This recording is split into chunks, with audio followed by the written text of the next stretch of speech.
Hello there and welcome once again to The Verdict. Mick Cornett with Meyers. We're here every week meeting interesting people and dealing with topical issues, and we welcome in the head of the Oklahoma Bar Association today. Yes, we're continuing a tradition that we started when we first started doing this show of bringing in the current president, sitting president of the Oklahoma Bar Association, and Susan Shields was kind enough to agree to come visit with us about what's happening at the bar. Well, lots of trends that we'll get an update on.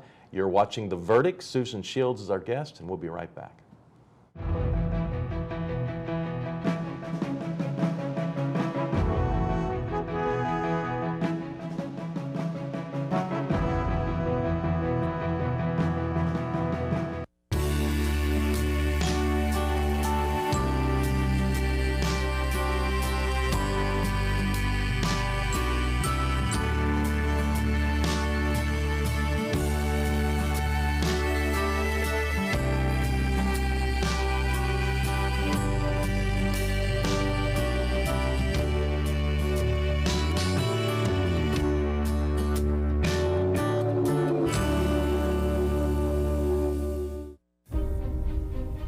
My name is Eric Smith. I'm a bow maker, and I am Chickasaw.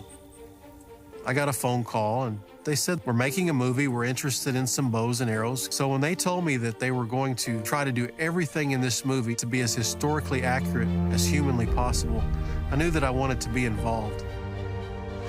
And then when The Revenant went on to win many Oscars, I was very pleased. They represented us in a beautiful way. Every time I go to the woods to collect materials, my mind often wanders and I think, who was here before me? I'm doing the same thing that my people did hundreds, if not thousands of years ago.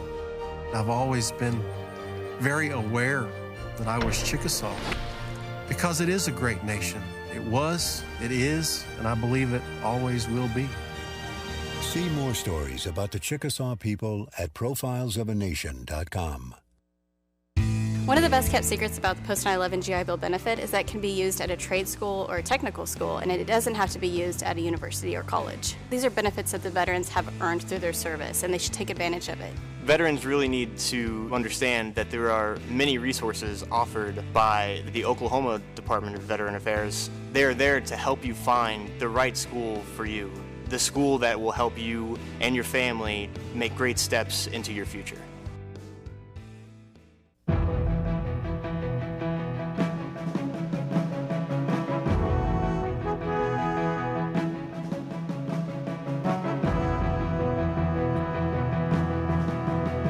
Welcome back to the set of The Verdict. Mick Cornett with Kent Meyers, and Kent's going to introduce today's guest. Well, as we talked about in the open, our guest today is Susan Shields. She is the current president of the Oklahoma Bar Association. We asked Susan to come on and talk about what's going on out at the bar. Susan did her undergraduate work at Stanford, did her law work at UCLA in Los Angeles. Her practice is primarily in tax and estate planning. She is a fellow in the American College of Tax and Estate Council, a very prestigious organization with very limited membership where you get in by performance, not by any other way. She is involved in numerous bar activities, as you might imagine, and a lot of charitable activities as well. She is recognized with the firm of McAfee and Taft as being one of the leading trust and estate lawyers, not simply in Oklahoma, but in the Southwest. Susan, welcome. Sure glad to have you. Thank you so much for having me today. I really appreciate it. Sure. What got you interested in the governance in the bar? Well, I grew up in Bartlesville. My father, Alan Stocker, was a lawyer there with his own firm for 50 plus years, and I think I knew from way back that I wanted to be a lawyer as my profession. So after law school, when I moved back to Oklahoma, some of the mentors at my law firm really encouraged me to get involved in the Oklahoma Bar Association as a way to meet other lawyers and build my practice. And that was in the early 90s. So here 30 years later, I'm serving in this role, but I've done everything from serving as chair of the estate planning section and on committees. And I taught a lot of continuing education classes, and it's really given me a lot in my career. I've met a lot of people, and helped me build my law practice. What type of law did your father practice, and what specific moments do you remember watching him and admiring him and thinking that that's what you wanted to do? He was a small town lawyer, although Bartlesville at the time I lived there was about as big as it ever got with Phillips Petroleum. But he did a little bit of everything. He even to the point where he took calls in the middle of the night. Sometimes judges would appoint local lawyers to represent, a criminal defendant in those days. I don't think that happens anymore, but he did a lot of transactional real estate and title work and estate planning, and was a trial attorney. So that was a little bit of a different time. I don't think lawyers had to specialize quite as much 50 years ago as we all tend to do today. How did you become drawn to your current area of expertise, estate planning and tax? Yeah, that's such a good question. The short answer, I think coming out of law school, most people don't know what they want to do. It's easier to figure out what you don't want maybe than what you do, but I kind of fell into estate planning working as a summer associate and really liked at McAfee. it. Actually, I started with a firm in San Francisco. Oh. Yeah, so way back, and really have done that from the very beginning. People come in and I get to hear all about their children and grandchildren, and we try and solve problems together. We represent a lot of small business owners, so it's very varied. There's a lot of tax planning involved, but it's also just kind of solving whatever problems people have in their life. There's hardly an area that I can think of in the practice of law that changes as often and is updated as frequently as tax law. How do you stay up with it? How do you know what's current today that wasn't current yesterday? Well, we do a lot of reading, I guess, and continuing education. You mentioned that I was a member of ACTEC, and being in organizations like that is very helpful, as you know, yeah. to sort of keep up to date. And then I'm very fortunate to practice at a law firm, where there's, 20 lawyers that do some tax work like I do, and we all help each other, stay up to date. It always seems like they talk about tax reform and they want to simplify it, and yet it never seems to get more simple. Have you noticed that through the years, Right. or is that just me? Well, that's true. That's true, Mick. I think, I focus primarily on estate and gift tax planning, and so that's an area certainly that has changed a lot since I started practicing.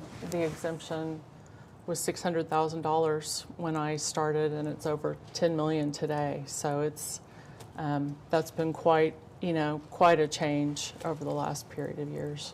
What do people forget to do if a person did not have an estate lawyer and had a will? But what do a lot of people forget to think of when they're putting together plans for when they're not around? Well, if you don't have a written plan, then the statutes are going to write it for you, which is not always what people would choose. So, deciding who you want to be the beneficiaries, of course, when you pass away is a critical thing, but also one of the important things is to appoint someone to be an agent for you if you can't make healthcare decisions for yourself and things like that. So of course I do this every day, but I really think everybody, no matter what the value of their estate is, should have an estate plan in place to make those important decisions for their family. You're really doing it for your family to make things easier for them. How do you enjoy the interaction between yourself and your clients? I mean, that's very different than, for instance, in litigation work, where you get acquainted, but you don't necessarily have the personal give and take that you have. I think, a lot of my clients, I've helped the parents and then the children, and sometimes now we're on the third generation of representation. I've been doing this long enough. So you really get to know people's families and their businesses, which is one of the things I love about it. It's a very personal area of law, and you learn about people's skeletons in the family closet, which we all have, and we do the best we can to deal with those issues. I'm one of the skeletons that got out of the closet. You, prior to becoming president of the State Bar, you were also active for a number of years, I think, in the Oklahoma Bar Foundation. Yes. Can you tell us a little bit about what is the foundation, what's its purpose, and what was I'd your love involvement to. with it?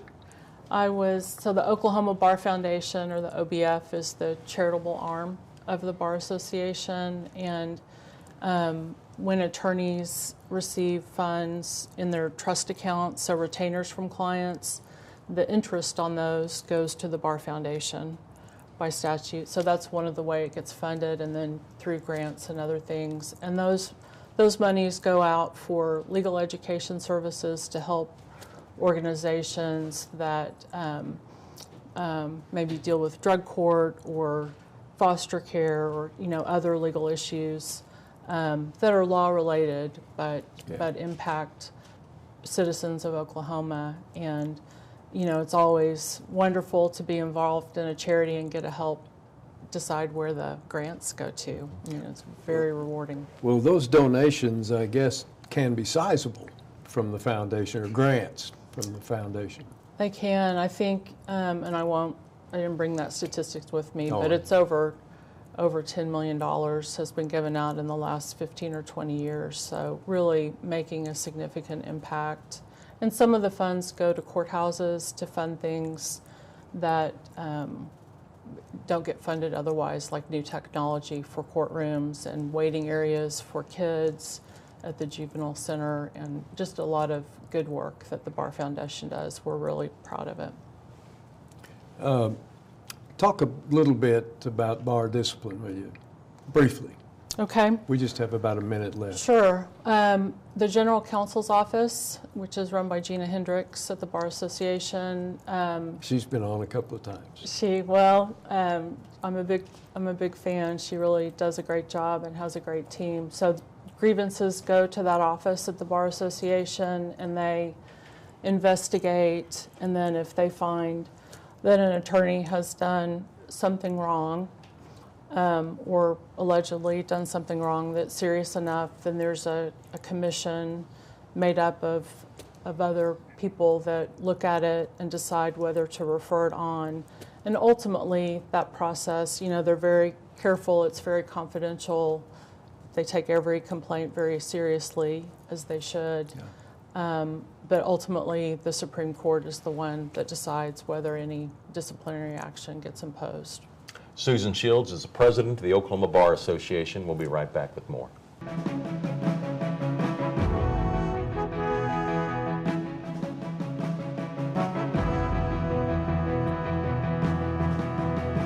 OU Law has a history and heritage that are unparalleled.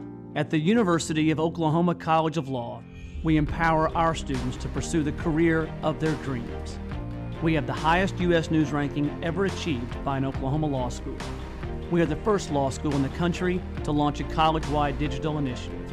And this year, our competition teams ranked #2 in the nation. OU Law, generations of excellence, limitless possibilities. The good life comes naturally to Tulsa, where nature's beauty is matched with an eye for aesthetics. A legacy of neighborhoods graced with lawns and landscaping and handsome homes. A place that seems to have patented an ideal lifestyle. Bank First is loyal to the quality of life Tulsa assures its citizens, to the priority placed on education, culture, and growth. Loyal to builders who transform raw land into residential charm. Developers who see opportunity and add vitality to Tulsa's economy. Bank First serves both enterprise and private lives that need a loyal partner.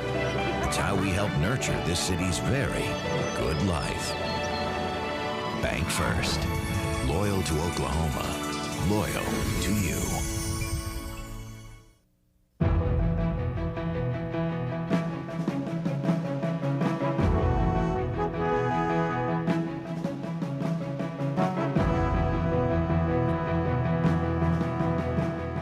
We're back on The Verdict. Our guest is Susan Shields. She's the president of the Oklahoma Bar Association.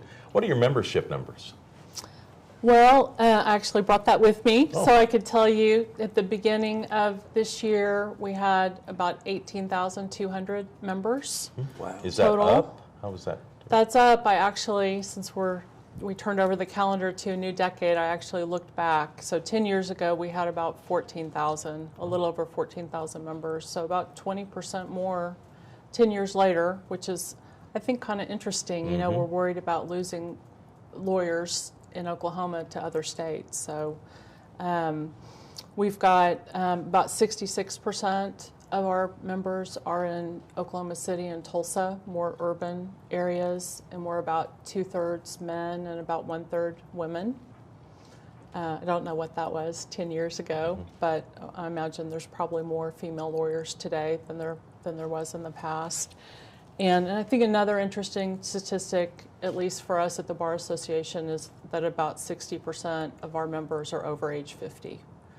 So we think about and want to make sure we're providing the right services to more senior lawyers as they near retirement and are looking at ways to transition their law practices. Well, I think one of the things that jumps out at me then looking at those numbers is that attorneys are living longer and practicing longer.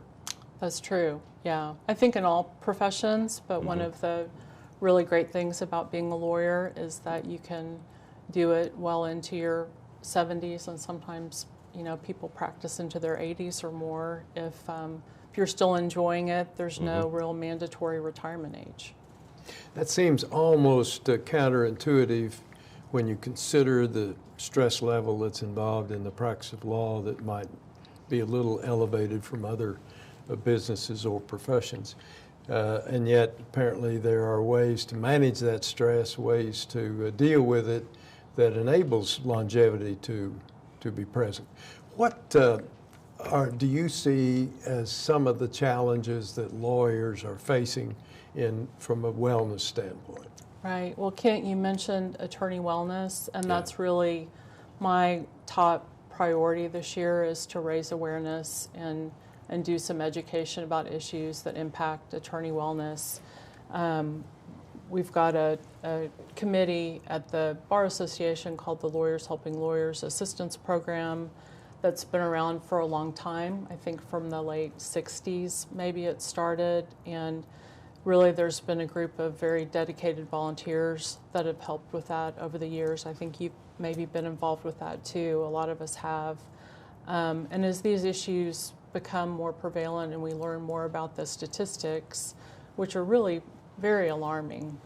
The ABA, the American Bar Association, did a study a couple years ago, and the lawyers that voluntarily answered their survey reported anywhere from 25% to 35% said they were problem drinkers. About 20% or more said they deal with some issues like depression or stress or anxiety. So those are, you know, serious issues that affect lawyers maybe more than, you know, a lot of other professions. So it sounds like sure. you're concentrating more on the mental side and the substance abuse side, and more than physical health than the term wellness might normally indicate. Well, and I think it's all of that. You know, we all want to be healthier so we can practice longer for sure, but issues like alcoholism and substance abuse and mental health can lead to disciplinary issues. And so that's the reason why our Bar Association, one of the reasons, and other bar associations have these type of lawyer assistance programs to help keep lawyers and their families from losing income, and to, you know, so that they can take care of their client matters. Because if you're suffering from substance abuse or mental health issues, you're probably not doing a very good job for your clients. Many years ago, when we would deal with problems like this, the principal, if not the only discussion, was about alcohol. Do you see that changing to more, to including more things such as opioids and drug abuse generally? Right. Well, we've certainly heard a lot about opioid and the crisis here in Oklahoma and nationwide, and that, you know, affects lawyers just like the rest of the population. So we want to educate lawyers about the services that are out there for help and encourage people to get help. And I think that education is just so important. The more we all talk about it, I think the hope is the easier it is for someone that needs help to reach out and get it. Well, explain this to me. If a lawyer is abusing drugs or alcohol, they're very likely, probably a lot more likely, to be in trouble with the bar for bar discipline. Lawyers Helping Lawyers, on the other hand, is a bar association sponsored organization. How do you solve the problem of the lawyer self-reporting to the people who are going to discipline him for self-reporting? That's a good question. We make it very clear that anyone that calls into the crisis hotline or asks for help, that it's all confidential. So there's no relationship or referral from that program to the general counsel's office. So if there was a call in to Lawyers Helping Lawyers from a lawyer that said, I need help, you as president of the Bar Association would not know about that. I would not know. That's And right. nor would the disciplinary folks That's know. right.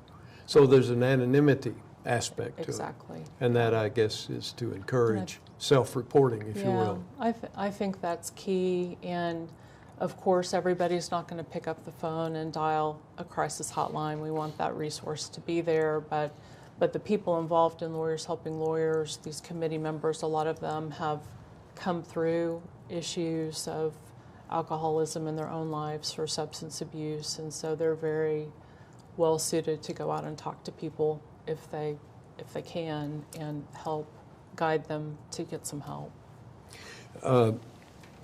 Do you see it?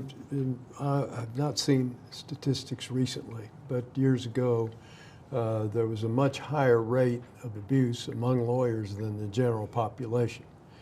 I don't remember the numbers, but do you see that still today? I do, Ken. I think that, and I don't have those numbers with me either, but I think our statistics for our profession are worse than even for physicians and other professions that you would think of as sort of high stress. It's just really, it's alarming, that it impacts so many people. And it also affects young lawyers. So the law schools are also focused on wellness for their law students. I think all 3 of our law schools in Oklahoma have initiatives going on right now. And the bar is hoping to partner as much as we can with the law school deans to help bring those issues to the forefront. What's the relationship between the bar and the universities that provide law degrees in the state of Oklahoma? Well, we have a really great relationship, I think, with all 3 of the law school deans and share some common programs. Members of the bar go and speak to law students about the services provided by the OBA so that when they graduate and come into practice, they can take advantage of all the resources. And so I think it's very symbiotic, and the law schools want to keep law students in Oklahoma as practicing lawyers. We like for people to graduate from university and graduate school here and stay here. It's a great place to practice, and the OBA wants to take that handoff from the law schools and help those young lawyers as they progress. Is there a national association that gathers all of the presidents of the different bars from around the country? Is there an opportunity for you to represent the state? There is several different ways. We go to some national meetings with, there's a national conference of bar presidents. And then we have a really good relationship with the states in our region. The states that touch on Oklahoma, and share a lot of ideas and resources with those bar associations. Well, I know you'll represent Oklahoma well. Susan, Thanks for coming on the show. Thank you so much for having me. I really enjoyed it. Susan Shields is the president of the Oklahoma Bar Association. Kent and I'll be right back.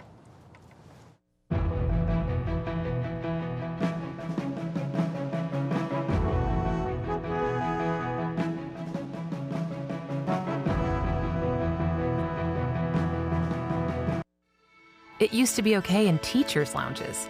It used to be okay in maternity wards. It was okay in sporting arenas, college campuses, and office spaces. But now that we understand the deadly dangers of secondhand smoke, that's not okay anymore. So why is it okay that thousands of employees are exposed to it every day at work? Bottom line, it's not okay. Let's protect hardworking Oklahomans. Join the fight at stopswithme.com.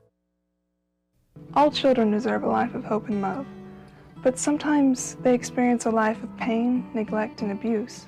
When that happens, each child deserves all the quality assistance and representation that can be offered in our legal system. For more information, call 23-CHILD. Oklahoma Lawyers for Children, helping to bring hope and love back to the lives of abused children. You will always be mom and dad to me.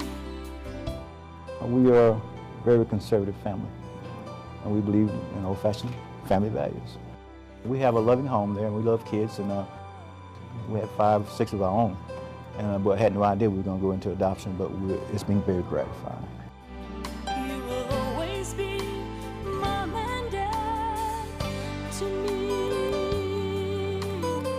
The Journal-Record is pleased to be a sponsor of The Verdict.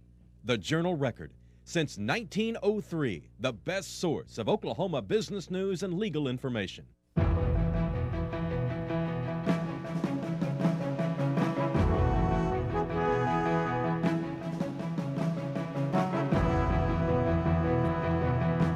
Mick Cornett and Kent Meyers wrapping up a show with Susan Shields, the president of the Oklahoma Bar Association. Yeah, Susan was a great choice by the bar as their president, or as our president, I should say, because she has such a fine reputation and does everything she tries to do, she does it well. Yeah, a lot of services, and ultimately, I think it's the citizens of Oklahoma that are in a better position because of the work of the Oklahoma Bar Association. But we really appreciate her coming on the show. We've got some website information. You'd think I'd have that out here in front of me before we come on the air, but it slipped past me. It is okbar.org, okbar.org. You can find more information about the Oklahoma Bar Association and the staff that helped Susan perform all of those duties. And we have a website. It's theverdict.tv. You can log on and tell us about a guest you'd like to see or a subject you'd like to see us touch up with. Kent and I'll be back next week with another show. We'll see you then right here on The Verdict.